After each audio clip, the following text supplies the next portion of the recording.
Je vais vous dire une vérité. Excusez-moi de dire cette vérité-là. Depuis que maman Olive a côté maman théâtre, théâtre de Koufa. Oh, ah oui. Ok, loin. Et Koufa, c'est elle qui est à la base de division. Il y a votre théâtre. Belle Vie, j'ai toujours dit ça. La personne qui a formé Belle Vie, qui a mis en scène Belle Vie, c'est moi. Ok. Même si aujourd'hui, je vous dis, même si M. Lombe s'accapare de cette affaire-là, à Belle Vie, moi, et Lombe n'a jamais formé Belle Vie. Nous avons toujours théâtre Nabiso à l'époque. Quand tu veux remarquer depuis notre génération, depuis la génération Nabiso, la génération Bimi Sikoyo, le film légendaire est. C'est-à-dire que je parle de film, il y a référence. C'est-à-dire que 10 ans plus tard, 15 ans plus tard, que le film, on est au Taliango, aux gens on a posé Salango, et elle est sous-souté. Oh, Lukango même à travers Bat. Ils ont sous-souté. Est-ce que vous avez tel titre été? Ils ont bien au format Bellevue. Na comportement au monde la Bellevue lelo. Atenga mito azara dans les oh là, moi je l'ai connu Bellevue, hein? Moi je l'ai pas connu comme la patronne. Bino de relais qu'on n'est pas naïe. Tenga que relais pas. Non, sauf que vous là tout ça. OK. Ni la mona la Bellevue. Ale kinanga muyombe ouais. Non, problème c'est ouais nous va tribaliste toi ça c'est pas problème. Na tribaliste tu na rappelé. Je dis seulement tout ce que je rappelle tout simplement que je rappelle ici que Bellevue oh dans un monde là comme la patronne. Ouais, comme c'est Candy, Aza Bellevue on a ébarraté. A comme trop charismatique. Bon, charismatique, non, bon, c'est un bon coup, chez moi, il y a un charismatique. Je rappelle, moi, attendez, j'arrive, je vais motiver. On a Bellevue, tu coûtes un rare.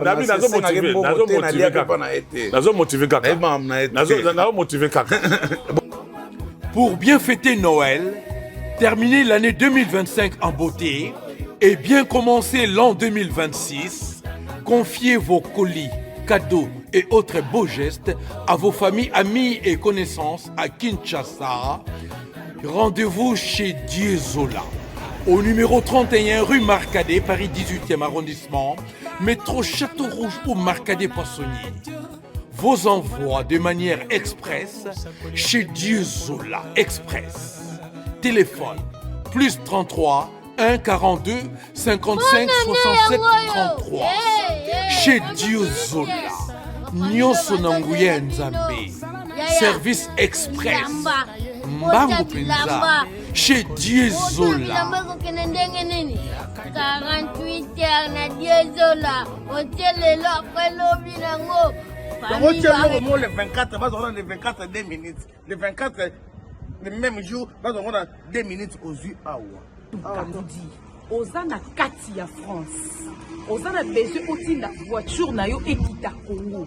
En tout cas, je vous dis awa avec assurance ezokoma. Otinda biloko na pour la famille pour la fête. Olingo tinda biloko commerce tozo ko tonganda ko so ba meuble. Olingo sala conteneur pour kende Kinshasa to na Congo, yeba ke adresse ezaka ka moko et pas ya Diezola. Rue Marcadet numéro 31. Bisika biso nyonso tozo tinda biloko. Bon, entre nous les comédiens, on n'a pas une corporation au PSO à gagner. Mais vous avez Massoum et Fénéa, vous avez Massoum. Hein? C'est Fénéa? Non, comme non. Attendez. Fénéa, c'est pas sur le plan physique. Écoutez, nous parlons français. Il est Fénéa, il est paresseux. Bouta, il est ça. Est-ce qu'on est injure? Maman, on avait donné $20 000. Bon, on est qui n'a pas. Bon, on va dire ça. Et mon a wapi. Est-ce qu'on y a dit que maman chère a fait pour la malade amine? C'est vrai ça. Ah oui, mais tu poses la question. Ça veut dire que Oza chroniqué, mais Oza ignorant. Tant que pauvre Diani, aïe, naba Apo. Apo. Bah ko boma école ya. Minzoto. Ya Minzoto na kati ya chicho lenge. Ba ko salon na kati ya Minzoto. Tant que na pasa na mpanga. Tant que na pasa na mpanga alpha, na ngena ko s'inspirer pa ya Mbale Sombo qui incarnait à l'époque cette école là. Maman on y bien noté. Et allez Moscovitch. Moscovitch a iba idée il y a parisien refoulé. Il y a les princes de riz. Il y a prince de riz. Ngana loge de Port-au-France. Batie ya outa ici. Ngana c'est fait moko obiga idée moko hein. Non boy bango te. Opening so bino soko moyo bango il doit les acter parce que il faut un peu mettre en scène pour la scénariste pour bango. Hotel Club Center Luanda, o sítio certo para se hospedar e realizar eventos. Tem para si serviços de hospedaria com suítes VIPs, bar e salão de festas. Localização Via Expressa Benfica, por detrás do condomínio Boa Vida. Contatos 935 49 62 86, 923 71 72 15, 933 86 69 35, 923 97 63 40. Hotel Club Center Luanda, conforto, privacidade e bem-estar. Groupe sans souci, c'est un groupe sans souci. C'est un groupe Lokuli, Ngalfa, Mama Chako, Kimbaseke. Groupe sans souci? Oui, vieux sans souci. Respect vieux. Il avait roulé Bangalfa. Ah bon? Il a chroniqué, il a mon foyer. Magalunga a évolué dans la Prince de Rire. Tu sais, avant la Prince de Rire, tu sais, la Prince de Rire. Il y a des qui ici, le théâtre, et Bani Banakala. Il qui ici, le théâtre, quand tu dis non, Nathan ou Yakala. Nathan ou Yakala. Au Mona, Vengalfa, Lokuli, sans souci, Kimbate, Chako, bah, on joue dans la moto. Na banda là, je crois qu'ils sont ça. Ah oui, c'est ça. Mais si on jouait, bon écoute. Tu n'as qu'à la paix, les lesbiennes, mais ils ont la mode. Non, à l'époque. Parce que au que le lot, par exemple, la théâtre, excusez-moi, c'est pas pour ça que ma fille va théâtre, la lesbienne. J'ai ma nièce, quelque part, il m'a dit, à quel groupe Morobo. Quand le groupe est comme ça, moi, c'est naïf. Ah, mais non, pas le groupe, moi, c'est. Moi, c'est moi, c'est naïf. Allez, papa l'a couraté. Anzunzo, hein. Utalika soe Osali eloko monene Ekosoka mwana chango yo kina nango doucement mwana chango yo kina nango doucement bagwangu talika so kina nango doucement balikole kina nango doucement biloko mutalika so alinga yo babengi liboke les bouquets, les bouquets, les bouquets. Oh yeah. Mbote bandeko balandi émission na biso kitoko to bengaka liboke bino pe to bengaka bino ba libokiste. Merci vraiment de vous avoir branché na minute partout aux ali na monde entier parce que tout ça na limite to pe na frontière te. Merci na bandeko nyonso tango avande azo s'abonner na Mutalika officiel. Merci bien à Bandeko, tant aux autres à Liboke, aux autres aimer, en même temps aux autres partager. Cliquez car la cloche, il y a notification pour la émission comme la radio, sans que vous Lukango, sans que vous mon passe. Merci à Bijou Pita, à partir de Pretoria, à partir d'Afrique du Sud. Il y a bien mais c'est les distributeurs, parce que tant que l'émission Kotara, Bijou Pita aura même volonté. Il y a partager les bisons sur WhatsApp pour comme la Bandeko, tous en bango, na WhatsApp quoi. Merci Bijou Pita. Merci bien à Bandeko Nyonso, ba penser quand même que soutenir biso na Liboke et ça même tâche mo munene pour nous soutenir parce que ba grand prêtre tout boyebi dans monde ba connaître soutien.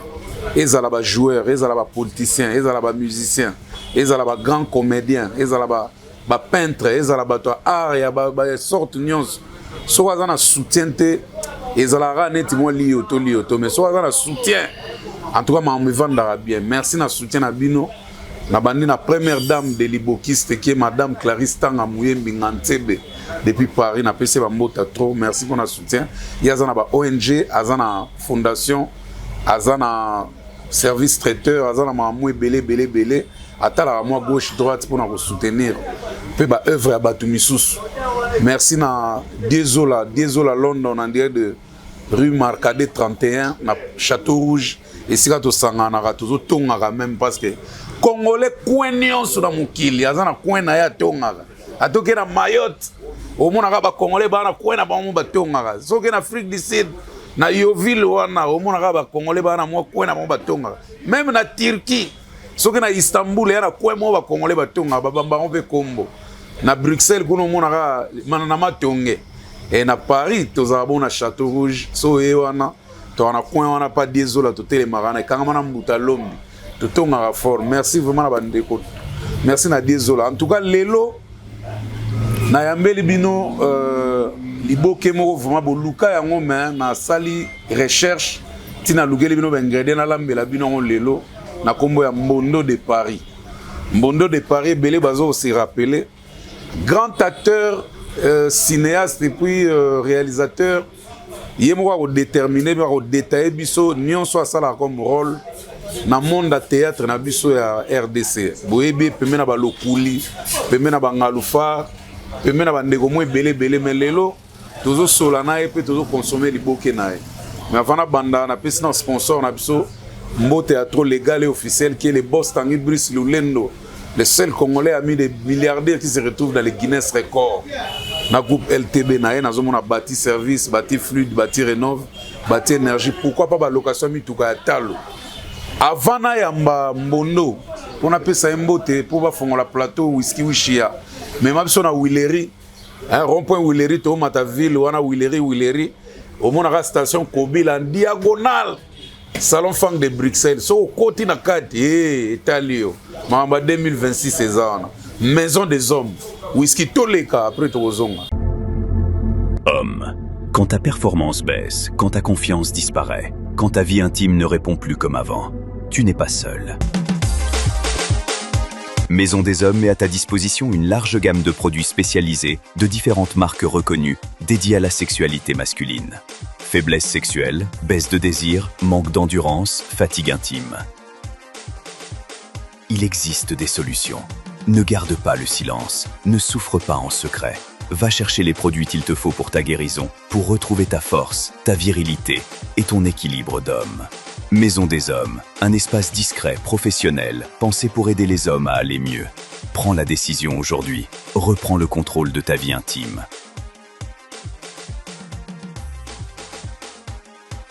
Maison des Hommes vous accueille à Huilery Kitega, numéro 163, commune de Kinshasa, en face de la station essence Kobil. Référence Salon Franck de Bruxelles. Pour tout renseignement, appelez le +243 89 011 49 75. Maison des Hommes, pour vivre pleinement heureux. Merci Whisky Wish Yann Ozong Simpson à plateau. Maison des Hommes Maramba 2026 Mibali tout bazo se retrouver wana. Ngana yaka ngere mona temi na coin. Na otana nga Maison des Hommes na musika. Mais pour ni bokota ngona ko batama. Pour mona musoazo lega. Alega sali sambla neta mona Maison des Hommes te. Omona ko moke mupanzi. Papa diu. Musuzo mona zo kende. Akomo kende de Salon Franck. Alinga kota mna Salon Franck a foli porte boy. Akangine les sous. Tout mona ka mutake boy diu. Maison des Hommes. Merci Whisky Wishia. Merci Jean-Claude Mabanzo depuis Suisse P na PC Bambota trop. Mbongo contre Mbongo, il a dit, il a fait Kouloutou. Merci pour le soutien. Merci Benengo Fongoli Plateau, Nazana Mbondo de Paris. Salut mon frère. Salut Moutalukasu, merci pour l'invitation. Merci à l'équipe technique Nyonso parce que ça fait après une année et demie dans notre émission T, qui ramène un peu ça on est. Nandeko nangai na sele mission pa na panzali boke na otali parcours na otali magie ya théâtre congolais. Merci Mbondo mais na bana mona chaîne na yo ezo fonctionner bena ozo sala pe ba émission kitoko ba émission mo attirante. Une année wana ovandaki ya nankoka gato il y avait quel problème ou ça légé ovanda une année ga boye vraiment. Non, na celle qui chaîne dans Mbondo de Paris, Mbondo Sakola TV, mais c'est fait n'est-ce pas que la première fois j'étais empoisonné. Ah bon? Oui, j'étais empoisonné. Dans ces 2 ans, qui n'a pas émission pendant le Bamakamwana. Deuxième fois, on a eu la maladie qu'on appelle discopathie dégénérative lombaire. Hein? Discopathie dégénérative lombaire. Bakokata, comment on a moukouze de? Il faut qu'elle ait dans lombaire. Je ne sais pas. C'est-à-dire que c'est une maladie pour. Badosali melting ba yebiango. Au niveau de la colonne, ba disque dans zanango, bana koliamba. Donc j'avais fait presque 7 mois. Je ne marchais pas. Non, là, tu as senti. Et puis, je suis passé par la infiltration. Tout bâton dans la colonne. Et ce n'était pas facile pour moi. Une année après, on a bien décidé sur une émission, analyse. La chaîne Mbondo Sakola TV, j'ai fait des émissions politiques parce que dans un journaliste politique, mais aussi analyse en rapport avec théâtre, avec cinéma Nabiso. Okay. Mais je crois qu'il y a bandit, non, c'est un bâtiment nyonso, va s'abonner à Mbondo Sakola TV, Ngande Konabino, na Zongi, pour notre émission. Mais Natala, on peut moins ming na analyse. Oyoge la batu mawate, ok, non, vous savez, quand on défendre Batou, tout le monde dénoncer mal, il faut ça l'ango. Mais on a la détermination, on a un problème. On a un problème, mais je suis un homme véridique. Parce que voilà pourquoi on m'appelle Mbondo de Paris à Porte de la Vérité. S'il faut dénoncer, il faut dénoncer. Cependant, la vérité, il faut le bango. N'a évité ma bien dans le sala. Il y a un bateau, on a zongé. Après, c'était pas facile pour moi. Et il n'y a aucune émission. Et puis, on a zongé le Sikoyo. On doit s'abonner à la émission bien.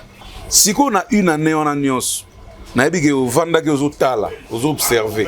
Et tant qu'observateur, culture, il y a beaucoup de choses. Tout le côté musique, tout le côté monde et théâtre. Les lots, il y a plus dans le format cinéma. Ozo jugeant on ndengeni, ozo tala on ndengeni. On peut s'en côté ndengeni. So ozo tala on a été observateur. Quand on a repéré ça, un moto mati, un moto kiti. Oza précis. Non, je vais m'expliquer. Nous avons toujours théâtre Nabiso à l'époque. Quand tu veux remarquer depuis notre génération, depuis notre génération Nabiso, notre génération est bien sikoyo. Bah film légendaire exacté. C'est-à-dire que je parle de film. Il y a référence. C'est-à-dire que 10 ans plus tard, 15 ans plus tard, que film, on est au Taliango, on a la pose à l'ango. Et elle est sous-soutien. Oh, Lukango même à travers Bat. Ils ont le sous-soutien. Est-ce que vous avez tel titre été? Non, parce qu'on a plus de metteurs en scène. Les metteurs en scène, les réalisateurs, ils ont sous-soutien. Et la plupart des films, ils ont comment ils ont une interprétation, les films, ils ont français, les américains, ils sont interpréter en gros. On est dans théâtre mais il faut on dit théâtre populaire. Pourquoi on dit théâtre populaire? C'est-à-dire que vous tirez de la population. Aujourd'hui, par exemple, théâtre Mondimi, par exemple, Bizami Zambi, Parisien refoulé. Aujourd'hui, on va tirer sous ces inspirations et où la société, la population. C'est fait mot réel. On va vivre.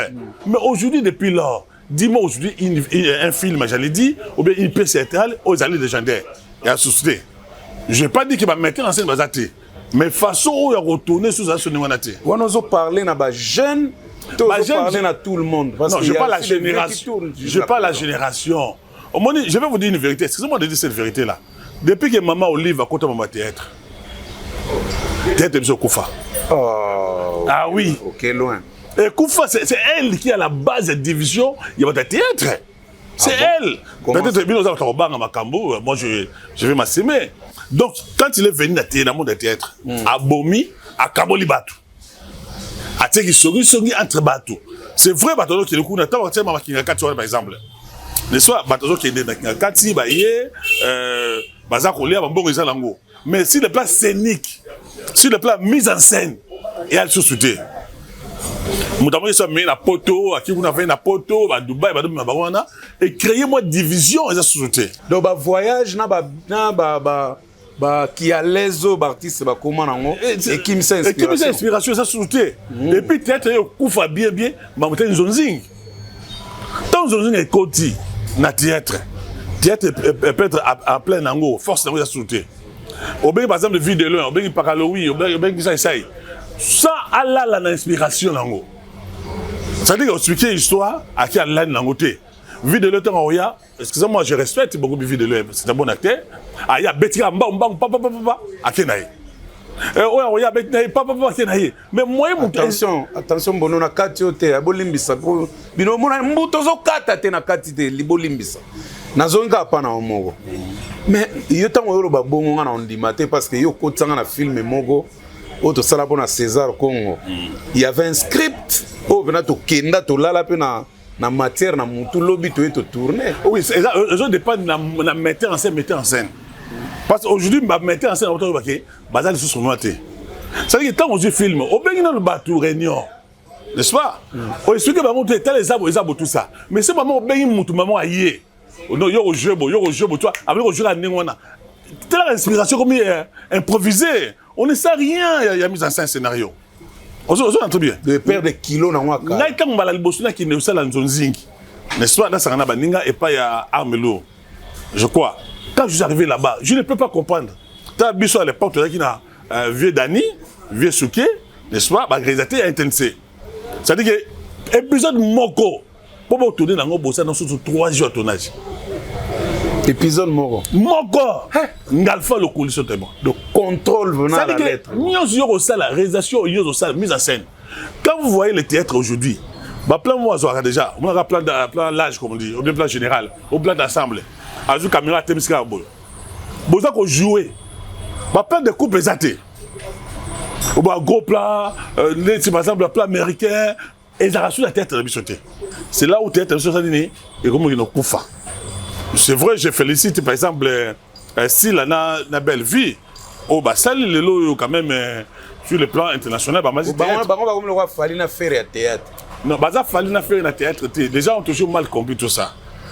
Belle vie, j'ai toujours dit ça. La personne qui a formé Belle Vie, qui a mis en scène Belle Vie, c'est moi. Ok. Même si aujourd'hui, je vous dis, même si M. Lombé s'accapare de cette affaire-là, à Belle Vie, moi, et Lombé n'a jamais formé Belle Vie.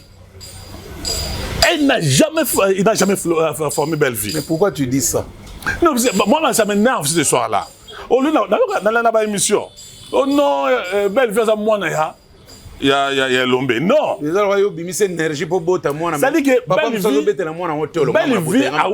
Belle Vie a outil pas ya via. Ati c'est via.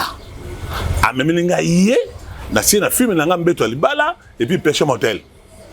On entend très bien. Et Belle Vie avant qu'on dans la groupe Simbe pas ya Lombé, elle était déjà elle était scénariste, elle a filmé na yé pas major. De yom de format et même pas comme ça la. Non, le script tu dis mais Asala Ina. Attendez. Belle Vie Asala Ina. Mais ce n'est pas Elombe, Asa mon Elombe n'est pas. Et mon petit dans le décor. Autant même décor façon joie, na Estela Elombe ça n'est moté. Mais comme Elombe comment ça s'accapare à Batunio sur les Bazabanaye, bah c'est droit na. Tu as souvu même ici là qui a dit que Elombe n'a jamais formé Messi là. Ah bon? Ah oui. De Elombe formé mon. Ah formé si la terre. Et l'homme soit formé net banane. Exil.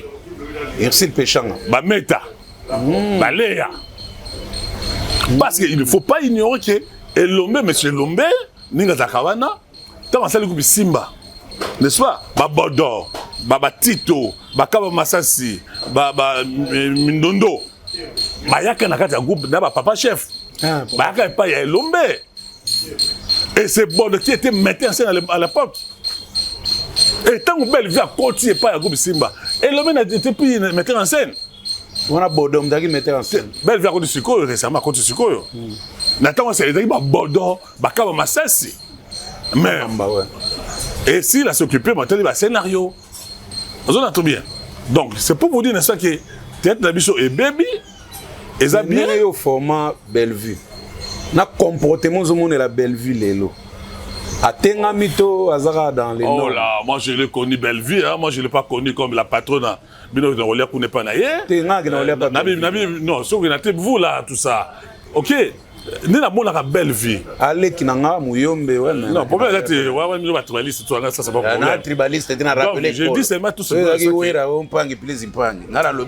je rappelle tout simplement que je rappelle ici que Belle Vie, oh dans un monde là comme la patronne. Ou comme c'est Candy, Aza Belle Vie on a ébarraté. A comme trop charismatique. Bon, charismatique n'a bino, bon c'est un bon coup là, chez moi il y a encore la charismatique. Je rappelle moi. Attendez, j'arrive. Attends, je vais motiver. On a Belle Vie to kutana rare. Nabi nazo motiver kaka. Nazo motiver kaka. Bon bananga. Modèle de Paris. Donc Belle Vie on a ébaka Belle Vie et ça oyo aza leloté. Aujourd'hui devient la patronne, nazo mona bato bazo komisaye, bazo fokamelaye. Oh Belle Vie na ba très poli. Très douce, très tendre. Film quoi le baraté, de bonnes manières, de bonne façon. Autant naïe, bah ça met une vie même quand il a eu des problèmes na vie bah bien là que pas na miel, j'étais allé intervenir. C'est-à-dire que je l'avais tellement bien sûr que oui. Ah bon? Ah oui, bien là il y a vie. Ah bon? Oui, mais bien on va chroniquer. Moi c'est ça qui m'énerve aussi. Moi oui, on va chroniquer. Vous savez ce qu'on appelle un chroniqueur? Non, moi je suis pas chroniqueur de théâtre, moi je suis chroniqueur musical. Non, tu fais des émissions. Ouais, bien tu fais aussi des reçois, tu reçois aux critiques d'art.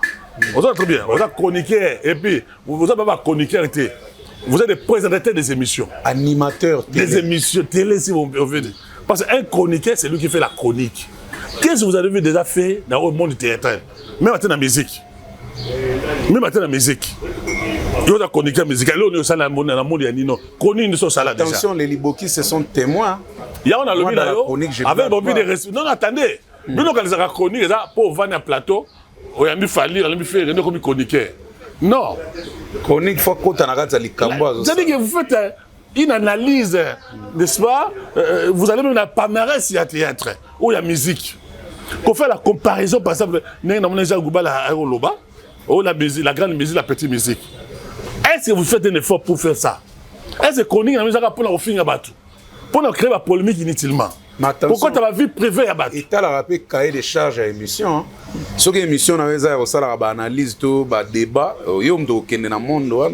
Mais ce que l'émission, il y a recherche. On attend au bilog. Non. Au lieu de chroniquer, c'est-à-dire que on s'en va enquête, oui. On s'en va documentaire. Mais quand on vous voit là, le chronique tout ça, qu'est-ce que vous êtes de faire comme des chroniques? Il y a des chroniques fouettes et des chroniques. Ah là, c'est à vous de bien prononcer vos alacuna. C'est pas moi de vous juger. Donc, Mbouta, on a un théâtre, Bisso, et Mbati. Tu as un Franck Lassan à Zalaginan. On va expliquer comment on a dit Faria là, on a de la musique boé. Franck Lassan à Sala boé. C'est ça un chroniqueur. Alors, pour revenir à nos moutons, je vous dis ça qui est théâtre, Bisso. Et Mati, mais et Baby P. On a sens qu'on finit na eleki trop. Comment est-ce qu'on va finir au deuxième moto? A finir moto, tu na vie privée na vie intime na. Pourquoi on va passer? Ok, moi ben chroniqueur, moi PC mbongo, azo finir ndeko na yo. Pour belle vie à belle vie. Belle vie n'est pas injuriée. A finir moto té. Si la pose assis là, a finir moto té. Et les Gandais, ils ne peuvent pas se battre bon pour pas que finir à tous les non, il faut être dans ce monde-là. Ça dit que, par exemple, aux comédiens ou des comédiennes, au lieu de chroniquer, moi chroniquer, c'est mon au PC Mbongo. Tant que au PC Mbongo, il finit là, Moutouana. Au bout de la vie privée, il y a vie intime, il y a Moutou. Au fil, il y a Moutou, ti maman, il y a Botaye. Mouta. Et vous êtes là, vous êtes de voir, vous êtes de nos CT. Non, c'est ça. C'est ça votre problème. Non, c'est ça votre problème, c'est la paix. Attendez, laisse-moi parler. Tout ça, nous allons tant que on est dans le monde de théâtre, papa, aujourd'hui passer dans le monde de théâtre, on finit à un niveau à Ningwana. Maman naïe, excusez-moi, je n'ai jamais fait ça. Papa naïe, ma vie privée naïe. Alors que vous avez besoin d'un ministre, il y a numérique à Zali. On appelle ça cybercriminalité. Pour les bâtons, il y a un bangoté.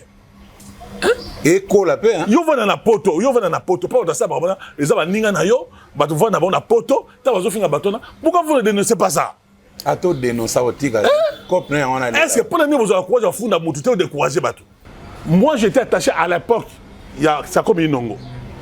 À la haute autorité des médias, on appelle ça haute autorité des médias. Nazaki wana, il a la déontologie quand même. Moutalegi na télévision zo finga mutu, zo mla zo finga mutu. On fait la télé en ligne et télé en clair. Ba menacer garçon là Charlie Prince, ba Betty wana.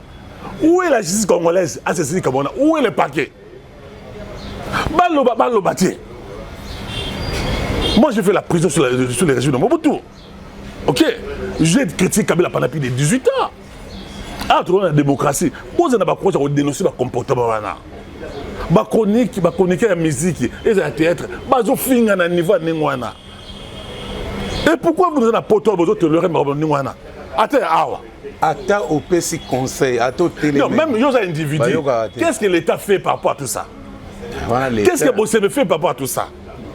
Qu'est-ce que les magistrats font par rapport à tout ça?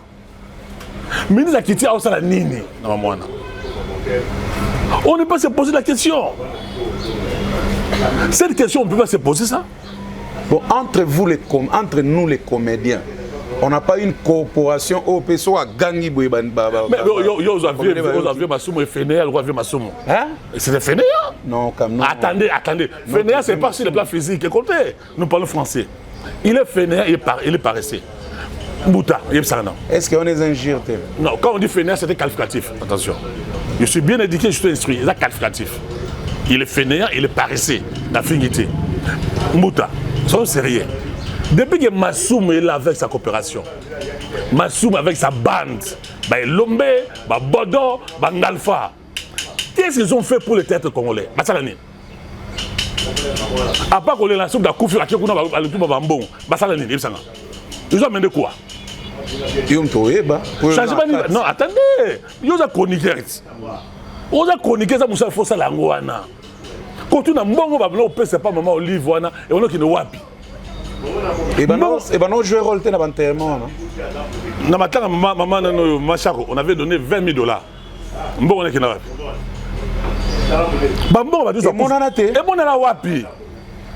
Est-ce que maman Chako a fait un malade à mine?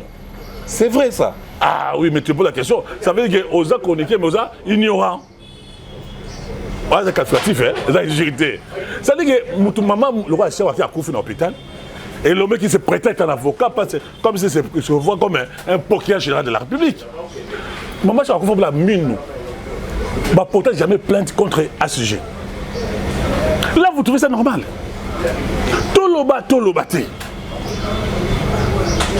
Personne d'entre vous est en train de parler. Ma vie privée, ma vie intime, ma maman est bateau, ma confortable sous. Parce que la vie à mon tour, vous trouvez ça normal? Pour Yébana, il faut que ça moutakala na yo.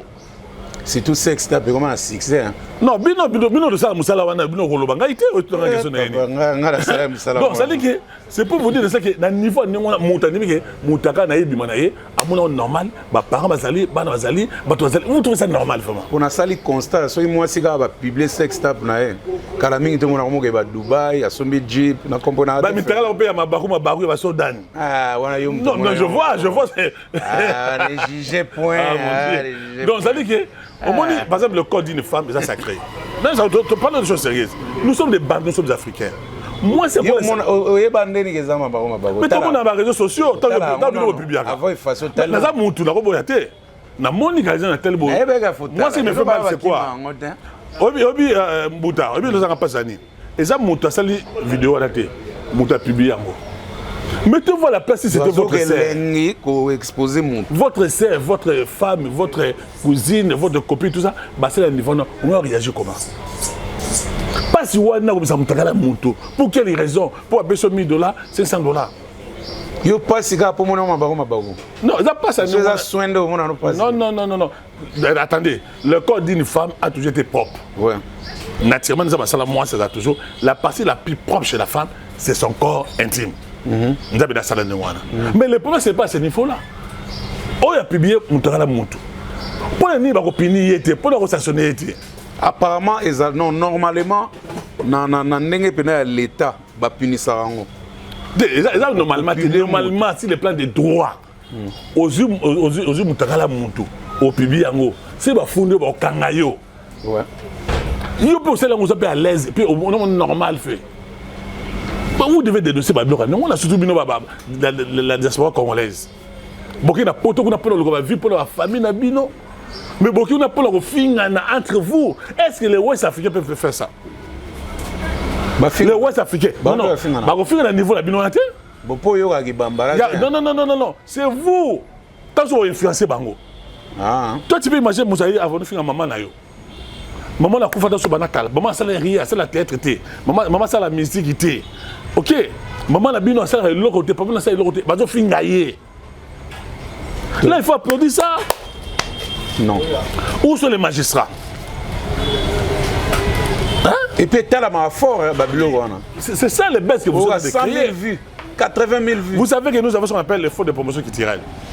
Ma paix sera bon, on a fond pour des promotions qui tirent. Dis-moi, Mbota, il y a chroniqueur. Cet argent-là, il y a un en tout cas, tu as une place qui est là. Moi, on a fait des promotions qui tirent. Moi, on a wapi. En tout cas, tu as une place qui est là. Au moins, cet argent-là, et maman Olive, quand elle était au pouvoir, avec son mari qui ont détruit ce pays, c'est pendant 18 ans. Bon, on a, ça va théâtre. Moi, 1000 $, moi, 2000 $. Non, mon madame. Il y a une bonne one. Bon, qui n'a pas de question. Et ça, il faut ça, la cassette. Il y a que ça, ning. Enquête par rapport à cet argent-là. On va s'intéresser pour la paix. Au la musique, au la émission. Non, écoutez. Est-ce que votre émission, les beaux qui est protégée? Oui. Monsieur le Ozate, est-ce que tes enfants ont droit? Il y a un bon ou il y a une émission salaka? Bon, on a ce qu'il faut pour la profondeur pour mboka na biso. Bozo beaucoup sala makambo, bozo comprendre au bozo salate. Ko fingana, ko ba buso ba trebino. Donc ils ont baby ça même monde sur théâtre. Ça je voulais peut-être m'adresser à ma petite sœur Davina que je dois de sauver sur ce état. Je l'ai connu ça fait 2 fois dans juin n'avait pas junior. Pouf, dans la expliquer que pour si là la si la finate. Davina comment film? Non, je ne peux pas qualifier, je ne peux pas dire des choses comme ça. Non, Davina, ça calme. Non, c'est ma petite, non, elle a dit. Peut-être qu'elle a été de créer la vibration, comme on dit, en matière communicationnelle. Mais il faut adoser quand même. J'ai suivi maman Thérèse, ma sœur. Oui, j'ai fait mon sur la salle à maman Thérèse. Ok, mais pas juste à ce niveau-là. Bah, c'est comme Moussoussou. Mbota. Non, Thérèse a son Davina. Non, je suivi avec Dinana, des choses comme ça, tout ça. Je te dis des choses. Et ça, c'est comme Moussoussou. Dans la famille, dans la libota, dans la camaraderie, Mouta, tu vois qu'on soit là, mais tu vois qu'on fait secret d'État. Et ça, on appelle ça secret d'État. Ça, c'est que Moussoussou, attends, on soit là, mon ninga na yo, nande konayo, on ne peut jamais comme ça. Attends, problème l'équipe, on ne peut jamais. Oya pas langa kudina par exemple dans Sousso na subaki na mbeto jo na ina lero olia te na sengi o pesa blanc olia tomate melanga mafuta les gars qui joue to bébé ngana yoki na télévision ba réseaux sociaux o bani ko ça secret ne soana na ina mbana nga moke ke pa boyo oyebi makangu nga o bani ko mimisa yango oyebi mwasi na ngai na kati ya ba réseaux sociaux ba famille ya batu baza exposé na niveau ningwana ba maman bato zo finga ba innocente. Non, papa a battu. Parce que la femme, c'est l'âme de l'homme. Moi, c'est naïo. Ba fingaye dans les réseaux sociaux gratuitement. Vous savez comment ça fait mal? Trop mal même. Trop mal. Ba naïo finga bon akade. Ba ça la loro moko te, ba ça la théâtre te, ba ça la musique te.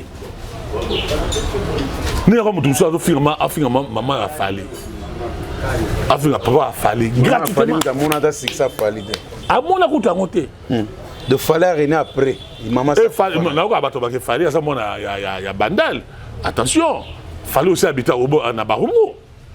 Na Dodoma, oui. Kabula fallait venir cette commune. Non, non, attendez. Yo habitant fallait auto. Hein? Fallait auto. Habiter pas fallait auto. Ah, tu vois, quand on fait de la chronique. Ah, il y a une news chronique, il y a une salut. News chronique. Il faut qu'on interroge Fali pour pas que je respecte des kings à Ebiango. Hein? Avant, on a Baroum na Dodoma. Ils allaient congé par maman. Après, qui est bandal, ça il faut connaître ça. Vous entendez bien? Pour Baroum, comment il a marre Fali? Pourquoi il y a bêta Baroum Sangya comme ça? Il y a un ami qui est Baroum. Et là, on a Alpha Bokole. Tu connais Alpha Bokole? Bien sûr. Azam on a Barumbu. Hein? Mais comment bête à tout? Azam on a Lemba. On a Alpha Bokole Lemba. Non, Azam on a Barumbu. La Kigoba wana Zawana. Vous allez moi la commune moi je joue un rôle dans la carrière. Non, ça oui, ça influence aussi. Ça influence hein. Ça influence aussi. Il faut pas faire, très attention. OK. Ferré, Azam on a Ngingiri. Non, moni, yo bobo. Yo be kasafu. Yo be quel genre de chroniqueur? Non, moi je suis pas chroniqueur. Faire moi la Gitambo. Moi Gitambo. Attends moi la Gitambo. Abota moi la Gitambo. Abota, mais ça abota na Mboka. T'es abota na Mboka. Non, je suis son frère, son grand frère. Ah, quel frère? Ça c'est pas le débat. On a frère aye okosa makamba. Et lui banini faire abota moi la Gitambo, papa na abota na Gitambo. Lui banini Mbota, lui banini ke théâtre na biso. Les gens à succès na ngo. Félicitations na belle vie qui vient de Nipa. On a bien, Nipa. Ni les Mati Bellevue. Discipline. C'est une fille. Mais vous êtes très discipliné même. On est quand même belle vie. Non, ça dit que vous êtes discipliné. Attendez. Dans théâtre, c'est la même pourquoi? Parce que déjà, au départ, j'étais journaliste politique. J'étais des programmes, j'étais des informations. La pêche a trop évolué, mon théâtre, on est là, tout ça. Donc, belle vie, ça qui a comme le belle vie, ils ont discipline. Comme qui dit ça, tu n'as pas vie. Et ça qui sont dans la film, par exemple, il n'y a pas de mais tu as là. Pour que tu parti à vie. Vie à Meningaye. Vous avez des films dans Salaka. C'est Exil. Sila. Dadi Gitambala. Pakaloui. Bago jouer. Na moi maman vie à Elingaye. Belle vie. Abinangaye. Président. Si il y a un film à jouer. Tu as aussi la Salaka. Papa. Net soda moi. Ça veut dire qu'il est là Pomba Sen. Beckham, attention avec la fille, il est extraordinaire. Si là. Oh là, tika. Dadi qui t'a pas moto. Belle vie n'était pas prévue. Tant belle vie, c'est un film. Aïe, c'est le colo. C'est là le colo. Black Line. Non, il y a un exil. Ah, Black Line depuis Karayo. Non, tu ne la connais pas. On est pourquoi? Ah, Yuka, Maramouni, Yuka radical. C'est pas possible. Au moins, c'est qu'on va rater. Au moins, il va rater. Mais non, attendez. Elombe a formé Exil. Exil est devenu Black Line. Ce qui péchanga. L'effort personnel. Ok. Elombe n'a jamais proposé artiste numéro 2. Et c'est la comme ici la lelo c'est la show n'est-ce pas bah comme ça on peut ça y a Beckham tout ça bon bah c'est ça bah effort na yemoko. C'est toujours comme ça, on vous montre le chemin. Effort na belle vie discipline na comme qui ça va na. Vous entendez bien? Na y a film on a joué après dans ce film au Pêche Motel. Il y a César Congo, il y a Pêche Motel na yebi. Oyebi. Belle vie a appelé rôle principal. Ouais. Na Junior. Na Elombe joué qui Elombe le comment ça n'était Milenga. N'est-ce pas? Alors on se connaît. Ah bien c'est l'acteur on appelle ça $400 tant jouer. Donc na eu belle vie na PCP Siwana. Il est extraordinaire. Chez Mortel, ouais, très. Oh là. Idée à César Congo, mise en scène scénario, modèle de Paris. Ouais. Né mon travail na Rémi Kilo là na comment docteur touché, na comment monter sa moto. Tu vois? Tous à battu moto le baraté mais toi mon matin tenez aquí. Exil avant comme pechanga. Anu jouer par moi pamba. Yé mo ko effort, par exemple Exil a joué par exemple ni 5 tableaux. Yaya, bah moi ici la bengo na botu papa. Yaya, pour lui ça 8 tableaux. A misala yé mo ko pas comme pechanga lelo. A fina mundouté. A critiquer Yaya Mogoté. Ni azomona lelo bato commencer na ngwana.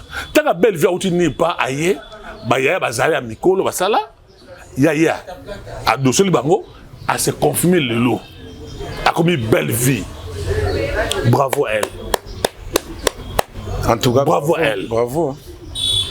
Vous entendez bien? Oui. A outa neba. Na l'air mbongo na été. Na senga ka yepete. Vous entendez bien? Na senga ka yete. Vous entendez? Ils ont discipliné l'éducation à monter dans les. Mais ça va plus rose. C'est pas bien moi dans te bonga ça papa na ye. Non ça te na boya ko mbongo monter ça raté. Le lo non so basa botali ba sengi bato jouer na monde na biso. Aujourd'hui par exemple c'est là à défendre le drapeau na biso. Combien de trophées à jouer? Tel ma film azo koma ki to ko ngai nango.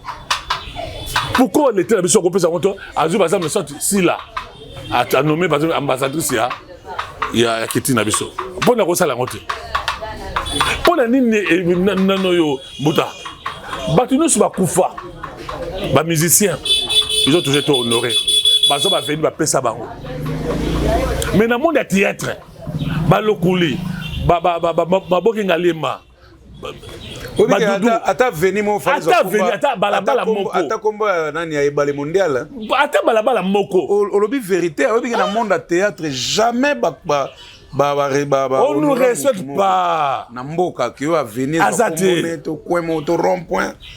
Ça ne marche pas musicien. Ça le mongita, tu vois ça le mongita. Oui, ça le mongita. Dis-moi maman Olive quand il est au pouvoir. Pourquoi pas comme ça qui mongita té? Ça le dit pourquoi pas comme ça monter. Et le moment là le couler dans na kufa, aza peut tomber. Qui en pense, qui en dit? Personne. Tout le bâté. Le colis Pierre Tombal va salaté. Mon numéro le colis dans Savana. Mais corporation, c'est quoi la comédie va ça là? Mais demandez poser la question à la Masumu avec sa bande. Basala nini na tête. Puis vers whisky. Faut tout naer whisky. En Zolanda. Ils sont là depuis qu'il a élevé chef coutumier. Alors on a raté. Elle a ça m'a raté. Non, comme chef coutumier. Mais Masumu. Pourquoi l'on a raté? Tu n'as qu'un seul raté pour la nini. Peut-être Bino pour ce qu'il a raté. Non, ça, mais là, ça a posé candidature, il va combattre. Oui, à l'époque, il faut avoir un diplôme d'État. Et j'avais appris de ça qu'il y a un diplôme d'État. Ça. Ah, bien sûr. Nous avons ça, nous vivants, mais Massoum, depuis qu'il est là. Et l'homme qui est conseiller juridique, qu'est-ce qu'il a fait pour le théâtre congolais? Bazu Maman Denise va manipuler Titi Azuba carte après ça va mususu. Et l'homme Massoum va Azuba carte après ça va copine na bango, va copain na bango, va voisin na bango, va cousin na bango. Ba toi biso Azuba carte à moment d'exister. Pourquoi? Mais pose la question à bango, tu as chroniqueur. Qui n'est pas na bango? Hein? La liste est imposée par eux ou c'est on suit imposée par Massoum et l'homme. Ngalfo bateka posa moulou baza pembe bateka na droit étiquette. A joué un rôle monde. Il n'a rien à dire, il a même pas un mot. C'est mon président, respect mon président. Ngalfo m'daramis a kokaraté, ça écrit là-bas. On est groupe Salongo. C'est un groupe ethno-tribalo. Tu vois ce que je dis? Un groupe ethno-tribalo. Il y a na tribalisité. Il y a Batuba Congo. Bamasumu Babodo, tout ça. Parce que quand on sur on a étiquette, il faut qu'on permis munene voilà ka wana mais albaté. Balio son étiquette, balio na yebeli a ça la kanini. Ah bon? Pedro il a voulu se révolutionner na Masumu. Il a été étouffé. Ils aiment combien faut de dénoncer en cela. Mbasso na ozo. Et deux autres tinde là 800 francs de 1200. Ozo na le. On a qui Jenny auto fait yawat. L'État peut soit bon tout ça. Est-ce que c'est comme ça nous devons toujours ils vont toujours pour Moudakou fait pas dans les labango.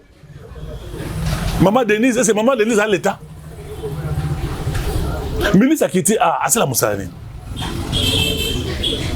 De temps ba kundagana ministère à ça et l'autre. Naturellement c'est la nini pour demander protocolaire. Bato la mbaye na pays de peuple bazo bon. Bon c'est bato $10. Vous imaginez? Pour la ministre a quitté on lui a coupé sa bateau. Aucune politique qui a développé, il y a kidnappé exact. Personne n'en parle. Il fallait se mettre dans la salle de France. Il a fallu soutenir. Ils ont débloqué combien? Comment on peut donner à Gims, ambassadeur de la paix, quelque chose comme ça? Mais la paix, c'est la falité. La paix, c'est Gims, c'est l'eau. Mais ambassadeur, oui. Je ne sais pas, on a Dadou, on a les ambassadeurs. Alors, pourquoi Fali n'a pas eu ça? Là, je ne sais pas. Hein? On a évité un critère. Tu as chroniqué la musique. Pourquoi tu n'as pas posé cette question-là? Non, ça veut dire, attendez, quand on est journaliste, non, c'est ça la paix. C'est ça la paix qui vous anime là, tout ça. Non, attendez. Aux chroniqueurs, pose la question qui va trouver. Camiser la sougue. Non, papa, attendez. N'attendez pas, c'est qu'il ne faut pas faire la comparaison. Non. Camiser la bande Toki, Moutazo, Awa na dénoncer ango. Awa na dénoncer. So ba yoka ngala bikino, mbona dénoncer biki, mbongo ya faut de promotion qui tire, faut de place yana. Là il va s'amuser ngai. Ils ont peur ils ont se préserver. Non, c'est ça il y a un moment qu'ils ont kufa pour na nengona. Vous ne savez pas dénoncer. Eh papa, ngai na dénoncer li bandi lango etoka moto. Aussi longtemps attendez. 12h au moins Lumumba, c'est d'abord vieux papa Lumumba. Hein? Oui, Lumumba a fait là. 36 ans. 36 ans. Toi, tu as quel âge? Est-ce que 36 ans, c'est solo? Oui. Lumumba. Tu as quel âge? Kabila a pouvoir âge, il avait 9 ans. À ton âge, là, tu as peur de la mort. À ton âge, là, ça a la position de tir. Ah, voilà. Donc, ça a la V6. Pour dire autant de choses que Mbongo na biso, ba ko encourager Batouté. Ba ko encourager Batouté. Non, c'est un na bata théâtre. Vous entendez bien? Tous à bon moko. Cause en matière de qu'on a eu coupé c'est pas chroniquer, mots chroniquer Afrique gaïna dans les réseaux sociaux. Qu'est-ce que nous gagnons? S'il faut comparer par exemple belle vie nasi là. Bonjour à film le bango. Je compte faire cette émission là. Aujourd'hui si là. Bonjour belle vie. Bonjour par exemple les sans pitié. Bon, je sais que ma masse tout ça. Bon, ça les comparaison sur le plan scénario, sur le plan mise en scène, sur le plan réalisation. Pas si on a les qui toko, ou les qui na moulaï, ou les qui na mkousse. C'est pas comme ça, c'est pas quel pays. Si la na belle vie, bon comparé on a beauté ndeni, o za pembe, o za mouine. Non, déjà va finir la narrative, tu finir bango. Ah, belle vie, au fin belle vie pour Salonine. Au fin c'est la pour Salonine. Ça vous trouvez ça normal? Bah on balé ba taille débordée, te ba taille normale. Mutu asa la musala ndenge on a taille vie. Mutu asa la musala ndenge na ye, un peu de sur la concession les gars de ma vie. Non mais on a vu mutaliki ba on a taille vie. Donc on a ba taille kaka. Non, ça dit que vie a aussi la musala na ye. Belle vie musala na ye, si la musala na ye. Mutu musala fan na ye. Peut-être c'est pour la preuve de l'histoire et théâtre. Bateau ça va faire na bango. Mutalika j'étais ici. Tu comprends ce que ça veut dire? À l'époque il avait aussi ma problème c'est là entre Sechok Loenge na Nouvelle Loenge. Il avait un débat à l'époque. En tout cas, na Kalabenji Reza. À Kalingolo. Voilà, là c'est moi le gros va tout ça. Mais Batika comment il niveau il finir na tête oui. On a bossé donc aux Hollanda, Batika là jamais finir. Nous à l'époque, point série na Mouyome gauche. Mais tu vois où la tête vous avez une guerre. Oui, mais vous avez battu. Ah. Vous avez battu guerre, ils ont une carte. Ah bon? Même la groupe Salongo. Mais tu me sais ils ont un problème sérieux. Le fait de Médona a été suspendu. Mais vous avez monté, vous avez fait la réseau société. Oui, on a fait la vie naïe, on a fait boyo kutu, azaba sala boyo. Mais est-ce que vie intime ya mutu, vie privée ya mutu, na musa naïe, ils ont un rapport ni. Aussi belle veut faire on a fait naïe. Bah secret professionnel, bozo bimisarou la mission ya batu. Au conseil mutu on a lesbienne. Tant yo conseil mutu comment lesbienne, le l'autre le bid'a YouTube, érotique là. Bah na un jour ba tourner maman, tout à fait mo ba bi lesbienne. Mais on se défend de nengeni, on a qui pédé, on se défend de nengeni. Maman dara ndumba. Bozo conseil ba makambo ya lokuta. Ba monyo ke poto da fali on a pédé. Ba monyo ke poto na faire on a salé bola tout ça. Nous allons jusqu'à Bino va chroniquer. Qu'est-ce que vous êtes de faire? Regarde Léon Samboa, ouais. Exemple, non, je suis sérieux, Bouddha. Bouddha, je suis sérieux. Tu peux faire une... Attendez, tu peux pas la caméra. Et chez Nayo, il en a trop. Ils ont un succès, ils ont un baisse. Aux autres caméras, aux autres dénoncer. Tu fais aux autres émissions Moko. Dénoncer nous, par exemple. Ou dénoncer Makambo, ou je sais la mode de tête, mode de musique. Tout ça, tout le monde que tu vois, taboulay. Na l'homme, il va confier dans bango. Est-ce que nous qui va bêta fan ya mutu misa mutu boy. C'est-à-dire ba fan ya fali ba ko da lingwalate. Oh il a fait ba ko da ma campagne va vendre avec la lingwala. Non, d'abord exemple c'était l'exemple de la PC. Tout le monde il est passé avec des princes. Ba petit prince. Ba ko ba payer ta confit. Et ça m'a wapi. Bah jibe na faire jibe j'allais dire jibe na wera bah ina concurrence mon na moi et ya bon peut bitumbe zala attendez ouais ba fan mais ba on ba ko na butu hein papa butu ki na musique na biso wapi bino période ya jibe na wera na viva bitumba mona kitambo magasin mais mutawera na mutajibe mutawera na zaina makofi mais mutajiba gagner na catch. Vous savez Kanga John Akachi John Ganga magasin on doit tenir les médias bilango. Comment on appelle ça? Publicité à mauvaise valeur. Non, jamais n'a dénoncé. Attendez, là, on peut te dire. Pour te dire, n'est-ce pas, que le jour où la haute donnée, la conseil supérieur audiovisuel, bon, il y a une émission de Bino. Mais il y a une émission de Bino. Oh, t'es quand même. Vous ne pouvez pas attendre. Ce que vous avez fait, il y a fait, comme ça fait. Il y a fallu comme ça fallu. Mais quand on finit à battre, quand on finit à faire vie na privée. Kofi na ba na été, kofi na parent na été, kofi na moisi na été, kofi na fallait va parler va kufate. Kofi na moisi na qu'est-ce que la femme de fallait à faire dans matali musique na. Et vous êtes là, vous êtes des voix, bon dénoncer rien. Les magistrats sont là, font rien. Même si vous dénoncez mutaoyo kwa zate.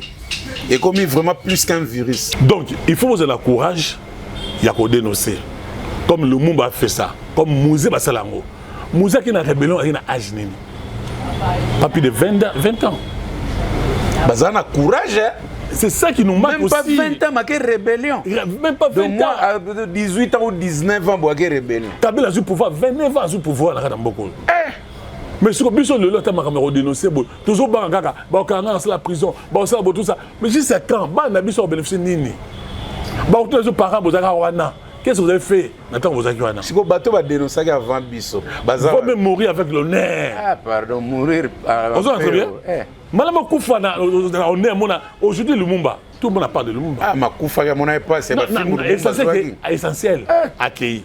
Pour toute indépendance Mbuta. Ba Koufa. Oui. Ce qui m'a qu'il est taguité pour la révolution.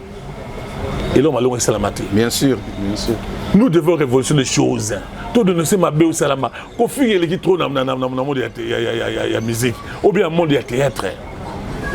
Qu'on figue dans les qui. Merci Mbondo nako kata oma lobate parce que faut lobao se défouler. Mais to kota na pena mozindo aliboke na sonde de ça et là. Papa Mounsamou, notre conseil, n'a pas sur Bambote. Bon séjour en Banzangon, là où il fait frais. Vraiment, merci beaucoup. Ferdi Djamba, l'homme le plus sérieux des Royaumes-Unis. Merci beaucoup. Vraiment, nous sommes en Bisso. Nous avons des mais Mbondo de Paris et Outawa. N'a ta question, autour na répondre en pera mbalamoro. Voilà. Quel est non, on a tout en gros, yo peut répondre en gros. Quel est le vrai prénom de Mbondo? Le vrai nom de Mbondo? Mbondo botami wapi et puis oza mwana quartier nini poko botama pe na Kitambo to ko botama pe na Matonge to na Bandal mais okoli par exemple na Yolo to okoli par exemple na Barumbu donc oza mwana quartier nini et puis otangi ba école nini n'habite niveau d'études mais ba école oyo fréquenta à part wana Mbondo elengi art et côté là qui comment et abanda on ndengeni donc na tunika encore pour répondre. Voilà monsieur Mbuta, na ina peut-être Mbote, excusez-moi, na madame Joséphine Guinamao na France. Un conseiller privé na ngai ya yebi hein. Bédi Saïd na Belgique, la sanité Elia Kabuka, grand journaliste, n'est-ce pas? Oyebi yomo yebi hein. La femme distinguée. Et na sanité Gisèle aux États-Unis, Gisèle Kazéou. Ami propre à de Paris. Okay. Comme on a eu Mboka, naza Muluba. Ya Kabea Kamonga ya Chilengi. Ozo refléter bena ki mutete là. Naza Muluba. Ya Kabea Kamonga. Toza Mboka mona le président de la République. Attends nazo bénéficier. J'ai perdu mes cousins à cause du combat IDPS. J'ai été tabassé à cause du combat IDPS. Qui vous aime ta IDPS? Du sang. Ah bon? Mon père, mon IDPS, était ami personnel. Babotami Mbola Mona Kabea Kamonga, Nati Seri de le père. Je suis mon courant Jinga, d'Achilengue. Mais pour voir Babia Balouba Menga, il n'a pas de déconnaï, il n'a pas bénéficié. Batachilengue n'est pas l'air en bois. Tu n'as pas en bois, c'est un problème nini. Tu n'as tout des cas. Tu as Nyoka, l'air en Gando, je suis Moulouba, je m'assime avec force, avec dignité, avec énergie. Ok, je m'assume. Je suis un juif. Pour lui, je suis un juif. Ah. Non, il faut. Non, comme moi. C'est ça que la chronique aussi, il faut faire. Bah, nous, on est Israël. Ah bon? On est Israël. Israël, oui. Nous sommes des juifs. Il faut lire l'histoire. Ah bon? Il y a un peu de comportement, la façon de se mouvoir. Ah, bien, le comportement, mais ça pour un diamant. Vanta la diamant. Donc, comment on est allé? Maxime Makassa Mundadi. Ok. Pardon? Maxin Makassa Mundadi. Maxin va comme on est pour mutupa mutuma comme on a tenu Western sangatina a tenu là. Ezali M A C X I N. Après Makassa comme Makassa. Na chulu avec Makassa. Makassa ouais. Oui, Makassa oui. Maxin Makassa Mundadi. OK? Je suis Kabea Kamonga. Je suis Muluba. Na botami na Kabea Kamonga. Ah. Mujimai. Ok. Naza Mbokatier. Et Saline. Kabila. Non, je suis Mbokatier, je m'assume. Je suis venu ici na âge à une année. Bah tout va réunir en Mboko, ne majorité. Navandi na Barumbu. Na Baveli Kibati. Na Kabalo. Deo Bondo. Deo Brad. On est parentés. Ok. C'est vraiment mon frère avec qui nous avons grandi ensemble. Ok. Navandi na Lapula. Navandi na Lemba. Matete. Donc Kassavou, tout ça. Yo Toukin. Natangi na école Moko, natangi na Gama. Na kota Serombo, allais-je dire, na Louvois. Louvois, ouais. École Louvois. J'allais faire IEC et j'allais faire SPA, sciences politiques et administratives. Donc je suis politologue. Hein? Dans le journalisme. Donc déjà à l'époque, quand vous allez à la haute de les médias, j'ai beaucoup de formations. Et dans la route de théâtre, et déjà dans l'émission Tribune du livre. Une émission d'analyse des critiques des œuvres littéraires. Aujourd'hui, les livres, ils ont analysé le contenu aux arrêts de livres, la philosophie du livre, tout ça. Après, dans ça, le palmarès politique, le forum politique. En 2003, je suis sorti meilleur journaliste dans le Congo. Ah bon? Oui. Oh. Parce que j'étais attaché à haute autorité des médias. Et on a vu qu'il y a un problème, il y a aussi un théâtre, parce que déjà, à l'époque, j'assumais la fonction de directeur des programmes, directeur des informations, DGA. De là, on a côté dans le monde de théâtre. Dans ça, déjà, dans les journalistes, dans cette émission, Tribune des livres, dans ça, théâtre. Ah ouais. Au mandat théâtre, wapi. Théâtre, maintenant, à Serombo, on m'a dit Loulé. Loulé, ouais. C'est lui qui l'a mis dans le monde du théâtre, c'est moi. Tu m'as dit, nous avons un Kala, dans Saint-Éloi, dans Beau Marché, tu connais, Saint-Éloi, dans Beau Marché. C'est là où on était ensemble avec Loulé. Et nous avons créé un groupe qui est dans la salle Ango. Dans la salle film, parce que l'idée est un groupe qui est Salongo. Pour la côte Ango, on a eu Kaba Massas qui était ami à mon grand frère. Vina Chabarombo. Na Bengissi, film dans côté qui mbetu ya qui moi c'est mon mboka. Moi c'est mon mboka. Ouais. Na ben Kaba Massas a joué. Na yo ba groupe salon, c'est coproduction na groupe salon. Alors on a trouvé à l'université, moi j'étais ma grand frère Petrodi. Na yo za Loulé, petit c'est na bébé akufa, na Zizel, na mami, na tini ba pas Kaba Massas na Serombo. Bazo répéter wana. Attends le lolo la comment ingratitude pas na ngai. Mais sur la théâtre le lot, nous avons tinaï et pas ya Kaba Massasi. Kaba Massasi a formé. Si tu veux remarquer, si vous avez au monde Loulé a joué le rôle de Lombete. Il n'est pas de l'école de Lombé, il est l'école de Kaba Massasi. Si on continue, parce que vous n'avez pas le temps de faire des analyses comme ça. Mais nous avons vendu, vous avez caméra, vous avez finger. Maman, ça, vous avez arrêté. Donc, ça, Léonine, Lélo. Non, pas ce théâtre, ils ont l'école. Je suis sérieux. Hein? Attendez, je vais vous dire une chose. Vous généralisez raté, tout ça là. Non, quand je dis vous, c'est pas vous là, c'est vous, majesté. Théâtre, c'est vous, attendez. Théâtre, c'est senti. On fait des efforts pour être respecté. Ah oui, théâtre, c'est à 3 écoles. Mais il ne faut pas m'intimider. Théâtre, c'est à 3 écoles. Théâtre, c'est à 3 écoles. École Minzoto. Donc, on serait au Outa. Toi, tu fais de l'école Minzoto. Bah, ça, ça y est. Bien qu'il y ait un école Kounate. Oui, mais je suis de cette école. Tu es de cette école-là. Tu comprends ce que ça veut dire? Aujourd'hui, l'école Minzoto. Bah, Danga. Bah, ça y est. N'est-ce pas? Bah, Mouyeme Gauche. Bah, Mbale Sombo. Bah, Vingadios. Bah, Moutalikas. Bah, Moutalikas, Bino Nyonso. Bah, Zouezoué. Bino tout, vous êtes dans l'école, Minzoto. Bah, Tito. Bah, Siatoula. Bah, Siatoula. Attends, vous allez jouer. Sur la langue, il faut y bakaka. Il faut Bina. Tous en ming, bah, bouffon. Bon, Baboy a repris un bouffon, parce que peut-être qu'on peut verser Bino. Non, bouffon. Tout ça, on a élombé, quand on a fait le comment, pour nous ça va tout bannir, non, bon, style bouffon. On a vu pour jouer, il faut te maquiller, il faut bien pas pamba. Attention, pour jouer, il faut maquillage, il faut bien. C'est ça votre école. Il faut bouzoba, moi, Zalaza. Moi, bouzoba, aujourd'hui, libanga, on a pas moutou. Mais ça, libanga. C'est toute une école. Mais ça, on a dit que c'est une école. Tant que pauvre Diani, aïe, naba Apo. Apo. Bah ko boma école ya Minzoto. Ya Minzoto na kati ya Chicho Lenge. Ba ko salon na kati ya Minzoto. Tant que na pasa na repanga.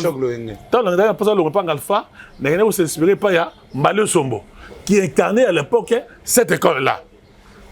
Bon Minzoba, on est bien roté. Tena wana pena na ebi. Voilà.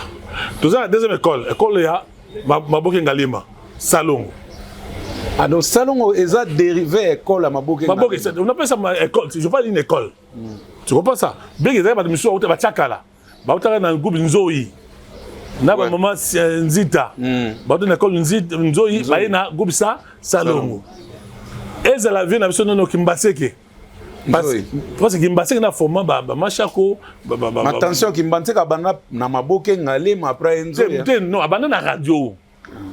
abana na radio ne azo former bato wana wana c'est école ya ba ko ta salon après nous monaki non to école ya mangobo école ko biso do uta mangobo to le coule pas c'est ça ana pas maquillage té so tal le coule on sait quoi ba développer mingi longi comment on appelle ça non vous êtes tellement ça va masque expression face le coule pas c'est ça yo ana pour ça maquillage té Galfa parce que tu vois c'est toute l'école alors ba école nous on a ekufa majorité de l'école les a sauté mais le coule nanga le fa banda pa nani non le couli tout ba le couli muta ngal le couli abane na vie monzali na mangobo le couli na zoa ngalfa OK na église il y a Saint-Paul ah ouais le couli ne azo mama Chako na mama Chako ba ko zoe pa ya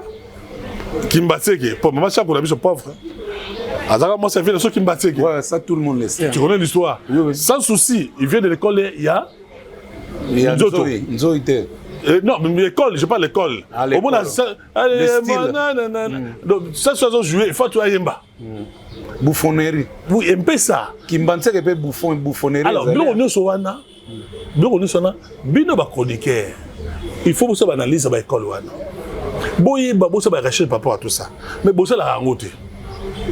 Bon bien moi muki abisika toi ce fille to garçon avec ko finga batu na chaîne na bino boza no zo applaudir on peut normal mabe na onde ozo généraliser non mulube kota trop angaye obeki muluba c'est ça mais ka baluba baza bongo so kanga mina na likambo vandika wana donc on a Jean Goubal classe vous pensez que moi je vais nier identité de muluba et puis je m'assure encore une fois avec force bien sûr sur muluba de kabia kama aussi donc yo linga me mboya ko kalinga to ya otoksa ata ko tokisa ta ko kalinga sur les raisons mboya pour nga za préciser vous avez cassé donc nous avons nation que ba école wana so on remarqué une chose dans le cas hein ba école wana eza sous-maté donc on a trois écoles kana théâtre oui ba école wana faut talango eza mal sous-maté nzoto Maboke Ngalema. Oui, Nzoï. Non, Mangobo.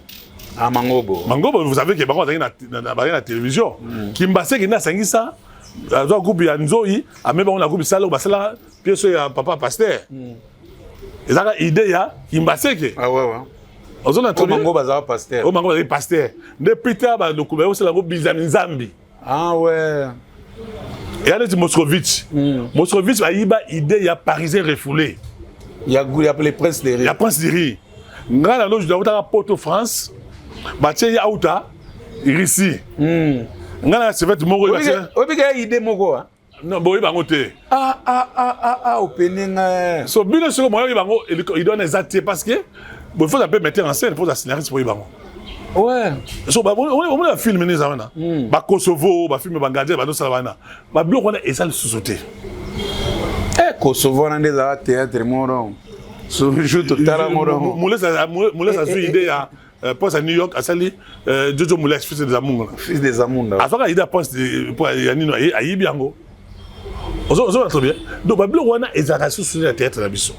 Yo sigo au quota groupe ya prince de rire ndenge na quota parce que sur na église catholique to ça go so bisengo fimo za kiwanda ayo zo ngai abina ngaki pour ba étude ne casser ma tête abino bangal fona le cousin la poste mutu moko ba français parce que c'était rendu compte qu'il faut qu'on évolue en français papa il va ne monde qui wana ba minga pa ba français à l'époque ba ko singa kuna mbono so mda pesa ngo lokolo parce que comme nyonso eza poso bitabe lolango tono ekolo ndano ça va combo ezaki lokoli ya mystique hein donc ça dit que atanga na yene ko tanga nini te je respecte sa mémoire mais abotama na non ari mystique mangobo monzali muna ko ma film mingo bono na ezaki lokoli c'est vrai. Mais le roi a un petit frère qui gêne papa na bango. Basbano étouffé même hier. Baso on senti y était. Baso tout le monde va même na Gabon na compte y a le couli.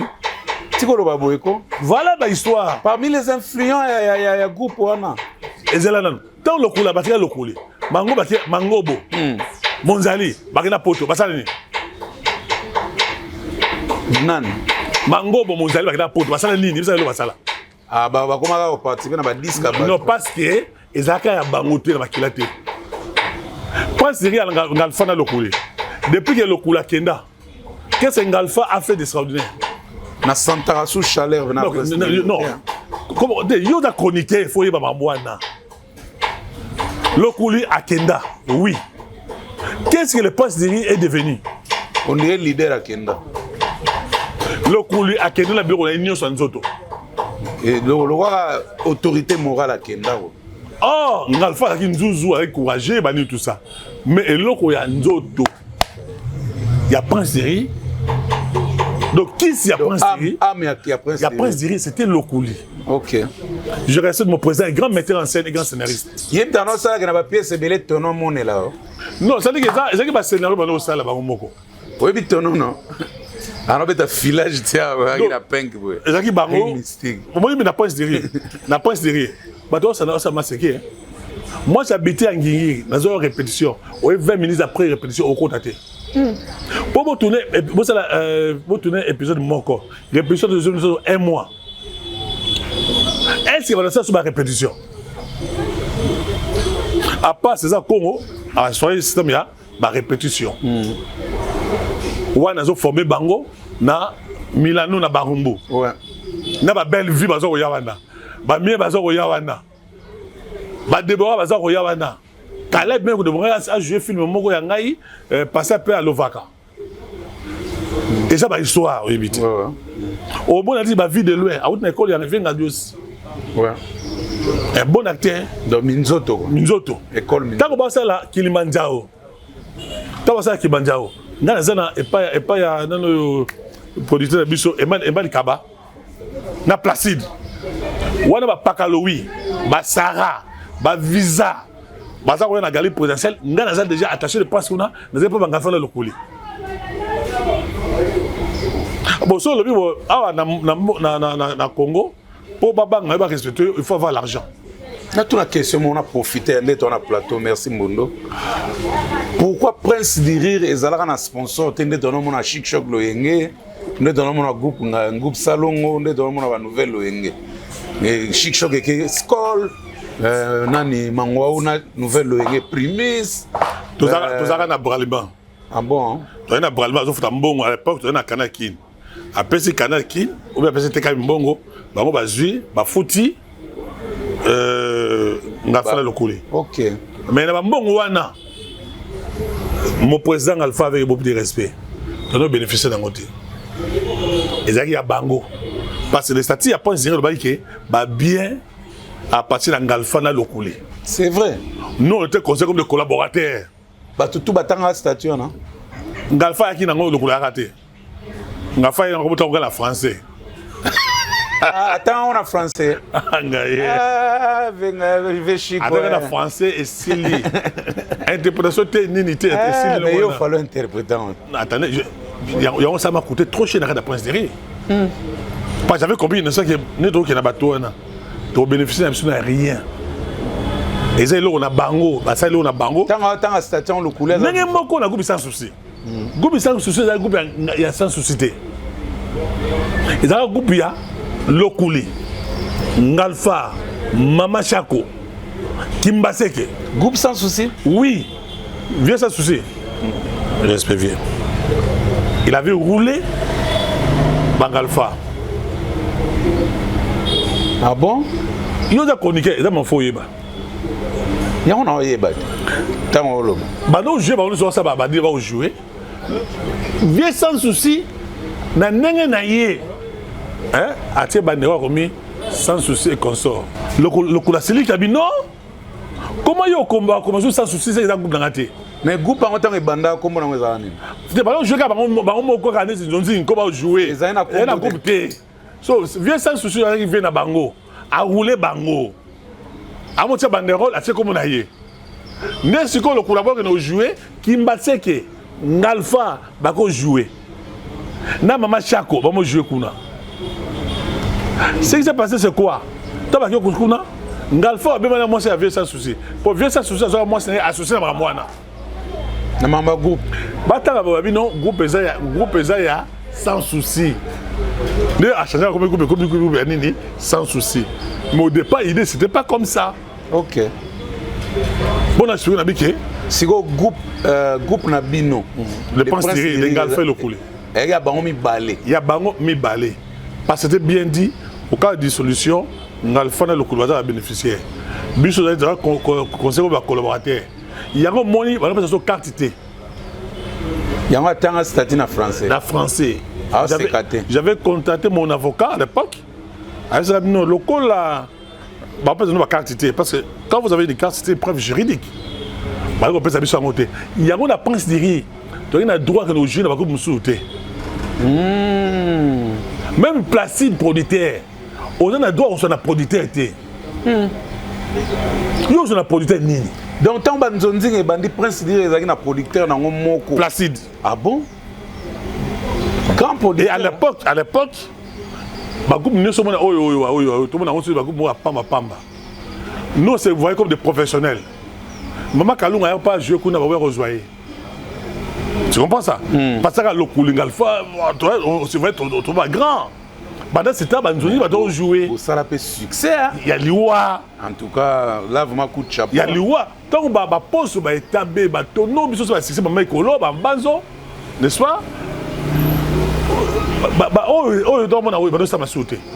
Yo, Mananzela, Tanwana, il y a mes amis, autant mon avis. Yonaton. Il y a Parisien de Foulé. Les Wa. Yonaton. Ah, na comme la porte noire. Azali. Non, c'est Mboti. En tout cas, le PC Mbote, Yonaton. Aujourd'hui, Nanoyo, n'a qu'une porte noire. Six Liwa. Tu as Maman Kalunga. Oh là là là là là là là là là. Mais quand on a, c'était grave. Maman Kalunga, c'est que Bakati, on n'a pas Maman Kalunga. Donc, succès. Maman Kalunga a évolué dans la prince d'Iri. Maman Kalunga, avant la prince d'Iri, tu vas la prince d'Iri. N'a dit qui ici, n'a théâtre. Et Bani Banakala. Badaka, qui c'est théâtre de son nom? Nathan ou Yakala. Nathan ou Yakala. Au Mona, Vengalfa, Lokuli, sans souci, Kimbati, chaque. Par contre, jouer la moto. Na banda là, je crois quelque chose comme ça. Ah oui, merci. Bah si on joue bon écoute. Bah si on est bon écoute, tu fais un bon baganga. Ah bon? Oui. Qui c'est maintenant là quand théâtre? Tout n'a pas tu as groupe il y a Mzoto. Bah vieux je vais aller. N'est-ce pas? Ouais. Tout n'a pas bango ba ça yoke. Maman tellement qui si na groupe Mzoto, ils ont pas toujours bon moi. Kene na chicho le ngi tuna bango. Qui c'est bandana mbula nini? Qui c'est théâtre bani sikoyote? Mais à l'époque, il y a des tout le monde se lesbiennes, lélé, pédé. Hein? Tu n'as qu'à la paix, les lesbiennes, mais ils ont dans la mode. Non, à l'époque. Parce que que le lot, par exemple, la théâtre, excusez-moi, c'est pas pour ça que ma fille va théâtre, la lesbienne. Mais est-ce que oui que maman peut juger en haut? Non, c'est ça où il y a non, attendez, cela ne veut pas dire qu'il faut être chrétien. Il faut dénoncer. Oui, on dénonce, mais tout ça la punda. Non, il faut dénoncer en haut. Il faut dénoncer la pratique ouana. Et ça contre Dieu. Vous entendez bien. À l'époque, ça n'existait pas. Mais ce qu'on continue, ma fille, j'ai ma nièce quelque part, il m'a dit, à quel groupe Morobo. Quand le groupe comme ça, moi c'est naïf. Ah mais non, pas le groupe moi c'est. Moi c'est naïf. Allez papa la couraté. Anzunzo. Et puis au moins la mi nous fait un poteau. Bah dans ça maman mi basi à poteau. Ne ba baby c'est la fille belle, ba fille belle na. Est-ce que il y a tant au col, tant on a banchik, tant on a après 6e primaire, premier CO, 2e secondaire, tout ça. Est-ce que il y a phénomène moi on a rené na banchik na ba quartier Karine Nanga. Karine Nanga. Yaza Karine Nanga, Yaza Karine Nanga. Mais c'est Karine Nanga on s'est limité. On s'est limité na moi lettre d'amour. Moi série Nanga tout ça. Comment na ebi masa moi si Wivin Ngomba, Wivin Lubala doye azabe na Karine na ye. Na tu neki Karine on ndeni bobenga na kaba Karine. Oza pire camarade. Ils ont du copinage. Mais il y a ce qu'ils ont sauté, il y a ce qu'ils ont les camus, il y a le lemo, il y a Mungwa. Hein? likama mungwa yo elende ke mungwa eza na malamba na yeba tenengeni quand même ça fait longtemps je suis metteur en scène je suis réalisateur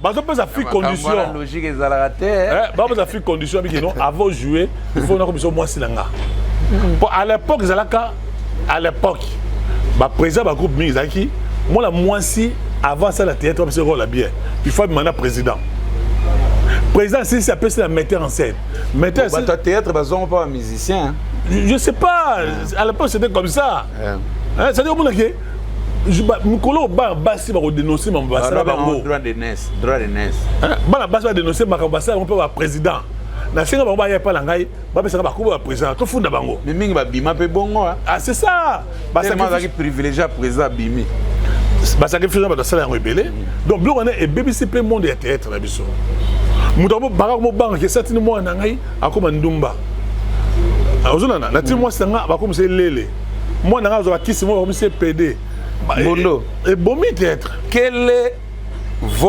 le vôtre donc il y a eu personnellement meilleur ou beau souvenir aux oies dans les Princes de Rire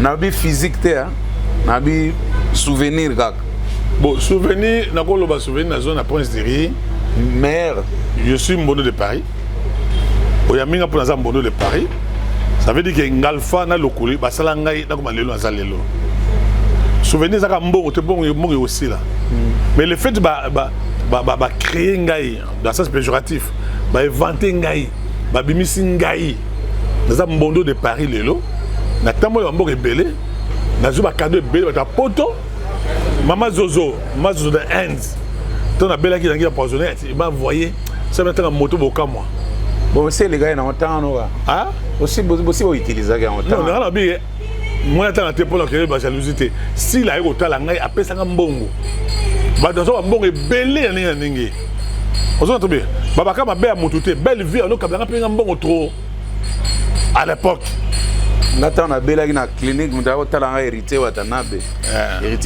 quand même apesa nga mbongo ebele belle vie à l'époque bien qu'il n'avait été pas la patronne mais ko kabanaye bana kala au moins surtout que personne sili mudaso menga secret mudaso belanga mai ezaki félicitations elle banda ki la patronne kala non na lobi ke na kombango ba pesa ngo nanu te na tango wana et puis tant zo pesa ngai ba mbongo wana bato ay bakate au moins non tout sur ma présence so bien tout sur ma présence so mai tout ça hier au pesa la mise na batute a koleka na zumbongo a fini ngaka donc meilleur souvenir na komba Mbondo ndenge sala Mbondo de Paris.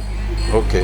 Nani na ebali pe presque partout dans le monde tout ça ba cadeau na zo ya nenge ba mbongo bilamba na loba te ba mbongo na zo ba mbongo mais so elo décourager mi na théâtre za mendicité mauvais souvenir na yo kasi mendicité ah bon bisenga sing matolo wana na kokera ngoti tu comprends que moi ça muluba ouais alors biso da ba luba na éducation na biso moi ba ogei wana ezana makila na longwa na qui n'est pas mutu mona beti mato na loko wala ngote mais jibe muluba mais ah wala za yé à l'accent ngaye wala za yé na tikala bouche be devant jibe na ke bete na matolo Alexandre non mbuta loba non présent yoko matolo na beta présent car un problème à radiateur oui jibe beta na mbata we mbuta yoko sans esprit o sengara mbongsa radiateur o ya matolo te faut c'est un moteur à car oui bitolte faut les gars wenge désolé oui que na tala jibe na habité vu aza coordonnateur ya matolo a mystique après ça leçon depuis wala na commandant na koma kopona donc c'est que na chango kwa moi parenthèse ne mobile ngaso na kokaka te na kokaka kale pe na sakana te ba ve madimba wana ba na yeso na kokaka te ko beta matolo hein na te vu wana ya kosenga pesanga mbongo na noko ranga ngote et puis déjà à l'époque j'étais journaliste et comprenez ça et puis éducation à biso baluba j'avais des grands frères na kokanga ngote na beta te na kokaka fiant mauvais souvenir ya ngwana mendicité et puis ba mauvais souvenir monsieur Rosala mais pour des secrets professionnels les hommes musu sokolo ba ngo jamais ouais azona to bien la prince Thierry Bola mozaki mabe pezalaki mais c'est ma partie pas maintenant là toi e bataille lo mo parce que toi e bi quand même impact à groupe sans souci toi non mon sans souci nga zo vivre Mouyombe gauche, tu as quand même impact. Na yena nenga ba vivre. Na ocha kutu batteur, te na ocha ba mo ba leader. On a groupe salon, on a ébarraté qui était le patron de groupe salon. Chitenge ça na ou bien un des acteurs. Le groupe a été mais Chitenge ça c'est celui qui était promoteur. Rappelez-vous à l'époque, vous avez qui c'est Bramé comme ça Masanga et les qui na fait les gars na Bralima et les gars na TNC, ba pesi bango. Il a eu une révolution à l'époque. Ba boya kango il ka ba mo na groupe salongo. Mais pour dire un mauvais souvenir à Kaka. Mais entre Ngaloufar na Lokuli, paix à son âme Lokuli, hein, Kouloud. Ndenge yo bana vivre na bango, nana zaki na moyen koleka, nana bana bénéficier plus koleka. Quand on a groupe témoin, façon de vivre, on a senti que dès que on a groupe patron peine tel. Non, pardon, attendez. Patron quand il faut nuancer. Patron na mbongo, patron na nini tout ça faut nuancer. Organisation et vie. Que ce soit taliboé entre les deux leaders. Non, non, attendez, Bango soit une vie bien. Hein? Une vie bien, une bassi, bana, Bango vivre très bien. Parce que dans cette administration, il y a Alpha. Mais en matière de scénario, il y a le coulé. Parce que Alpha, il est déjà encouragé, il parle bien, il est bel. Il est très intelligent, ce monsieur. Azam Mayele le niveau, et là on se voit il a royeba. Oui, l'économie a yebi, oui, le droit a yebi, oui, nous on se voit la Alpha yebi. Aïbi, la langue est belle. Le coup, c'est un homme timide, c'est un homme mou. Alors, baraté. À quoi bête à quoi? Ah non, le banete. Le baraté. Ah bon? So, il y a de répétition. Non, vous ne le connaissez pas. Bon, il y a de répétition. Moutako Loba et Zangalfa. Ce qu'on a Alpha, à ce moment-là, c'est ma touche. Le conseil de Cameroun a vu le conseil de Cameroun ici, Alpha n'a le toy, Alpha le bien. Pour y a Yankee qui noko, qui suit belé, on a bien nos appétits. Tu vois, Alpha c'est des gens comme ça. Eh, tu mets le couleur à mon noko. Natala théâtre n'a bien mo. N'a pas titre n'a bien te non, il ne parlait pas. N'a qu'un passage moi ça le couler. Eh, y a moi papa ma boro ma casse boy. Pourquoi nous arabos? Ma boro ma casse. Obi ka lobe on a nenga kimia nyos. Obi le couleur baka na nenga kimia. Ah maman. So inga na maboko makasi kasi yo boza makolo makasi te. Yo be makolo makasi a moyen te. Obi na seka ta journée mobimba. Exact, la chose ali munoko velo. Non, ayebaka théâtre. En tout cas, ayebaka théâtre na ezina makila la yé na niveau sanati. Et puis ba scénario, ba mise en scène, travailler. Donc ba na collaboration mo ate ba bemani. So ba na ka répétition. Bon zéro empire ba kuba. Soit il y a des répétitions. Au moins, il y a sonité. Franchement. Il y a des balais. Il y a une chose qu'on a peut-être aussi, ça jouer dans Alpha. Donc, à perdre le coulis. N'est-il pas ça? Le choc qu'on a, ça n'a pas été facile pour Alpha. Donc, ça dit que. Bien, bien. Ok, mais c'est que le statut est péki Saramamboya que nous bêta côté la gauche droite. Mais Mbondo de Paris. Au côté du monde en Zonzing, parce que le monde en Zonzing est bafoué déjà statut Nabino. Non, Zonzing n'a déjà la révolution. Scénario, au moins ici là, la groupe Simba, nous donnons Simba scénario, n'est-ce pas? Script ici là.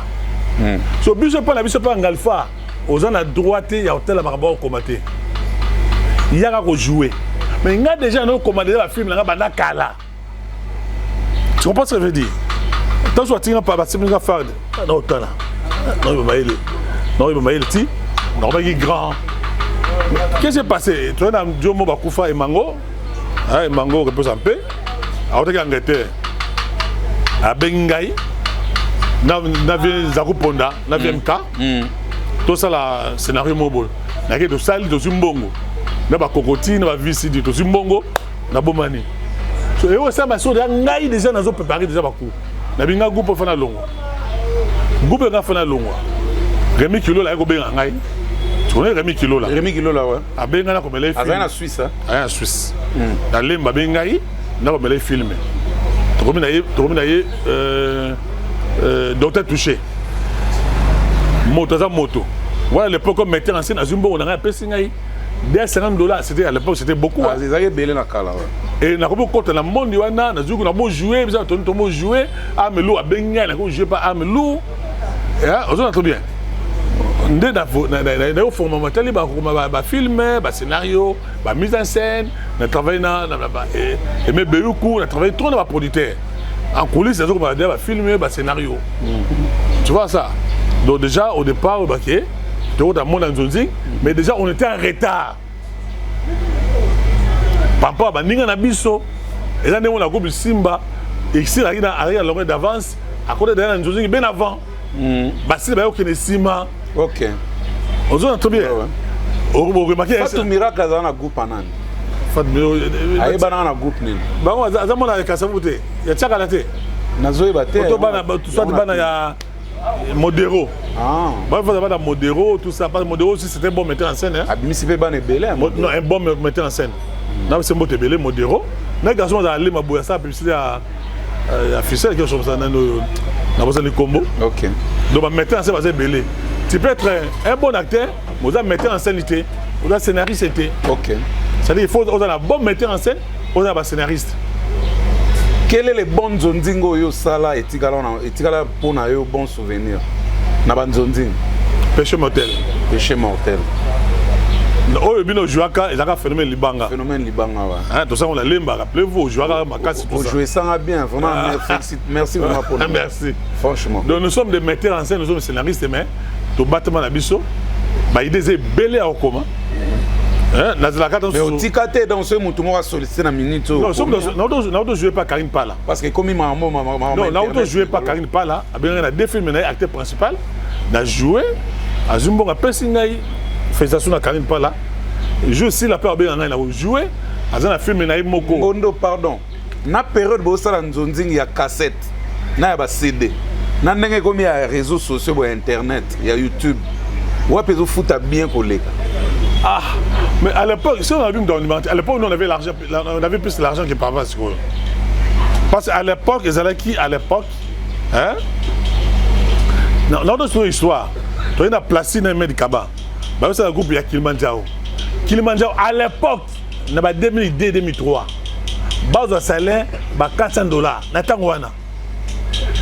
Biso sont joués par exemple le film Mumba, vous avez $500. Ah bon? À l'époque, c'était comme ça. Par épisode, on avait $150. Et puis à l'époque, pendant qu'on met le film, c'était $2500. J'ai demandé $2500. $2000. Bon, Lélo. Ah, Lélo, comme bon, écoutez, $500 comme film. Hein? Internet, hein? Internet. Quelqu'un m'avait sollicité à l'époque, on a eu dans la Lemba. On a remarqué des films, on peut savoir, et pas il y a Belle Vie. Vous avez très bien. Mais je n'ai pas voulu aller. Pourquoi? Parce que Belle Vie avait manifesté l'ingratitude à mon égard. Vous avez très bien. Mbongo c'est la capé, cadeau, poto na mbongo. Donc mingi bénéfice là qui na bato poto. Bato poto. Ça l'a pas malongé ça qui. OK. On avait qu'un seul producteur. Mais ce qu'on est comment ce qu'on a sauté les Nzonzi yango, il faut la sauter.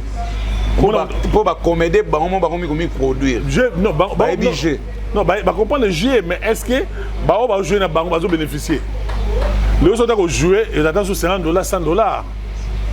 Na sali constant na film mobimba. C'est constant na ngeza mabe. Na sali constant moko. On dirait ba comédien lelo. Ba comme quoi afficher na miso ba tout plus de moyens que ndenge ton nom na kala. Est-ce que ba ça moyen en vraiment. Et ça ba impression te, ba ça moyen wana zo ba wana.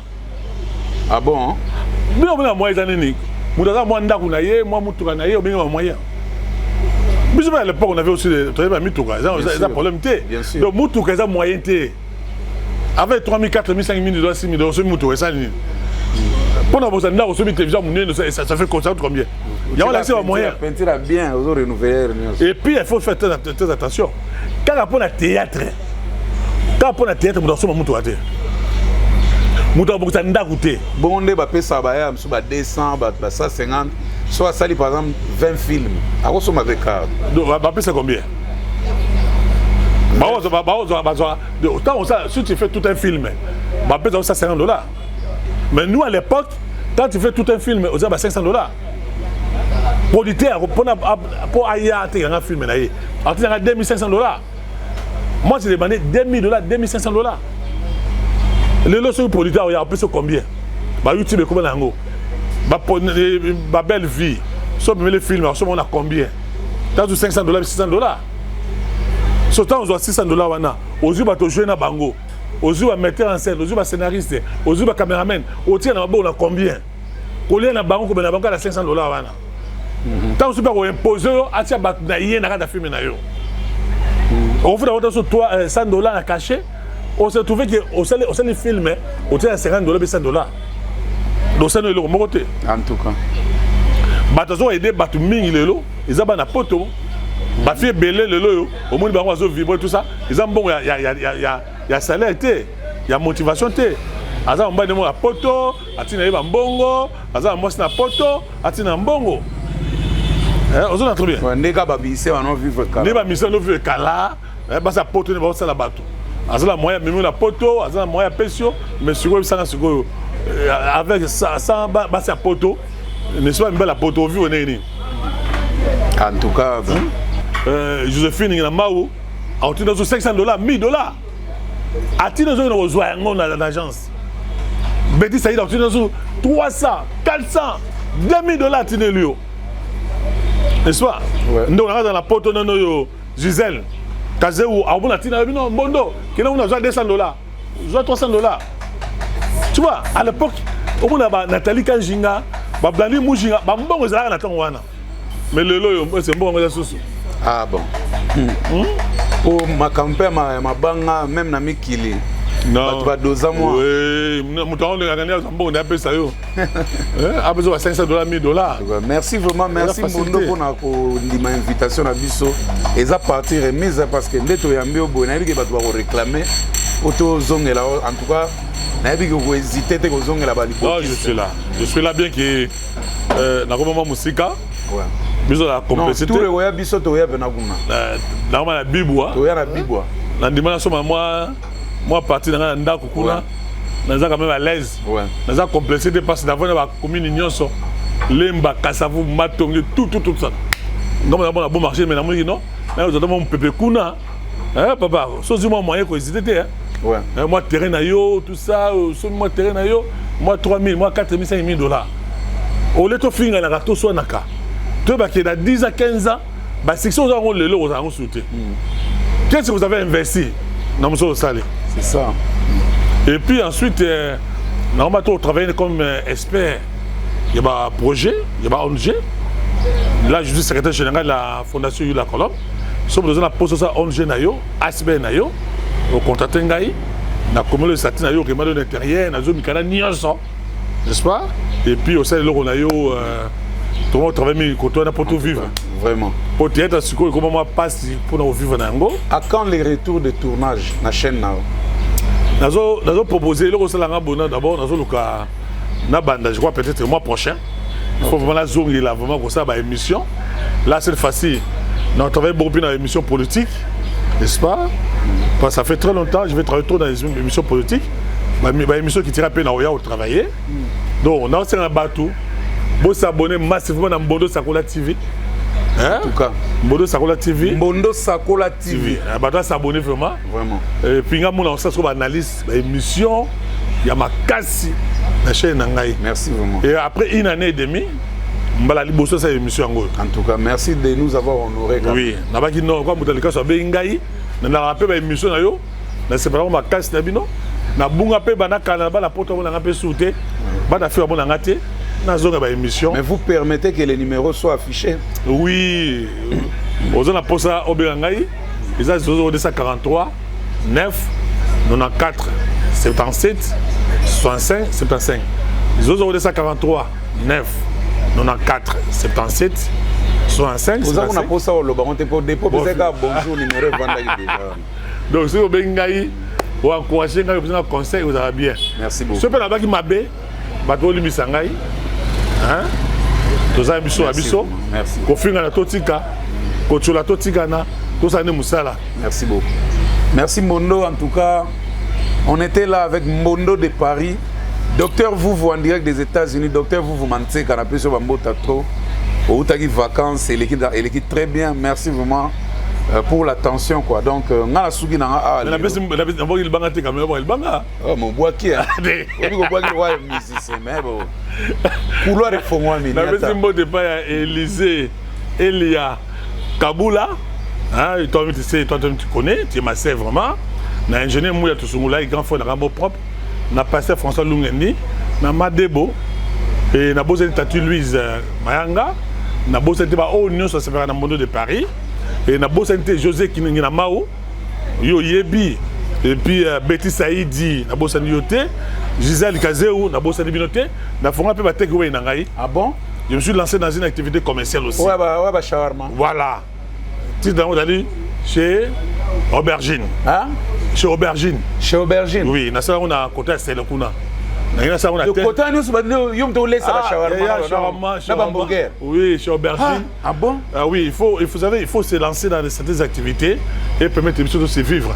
Ngabilanga na bana élevage ya bangulu. Nzamba pambola, nzamba sungabino et on est ensemble. Merci beaucoup. Donc je crois na sugi na ngape lelo na ko déranger patience ya batunyo so bazolanda bisote.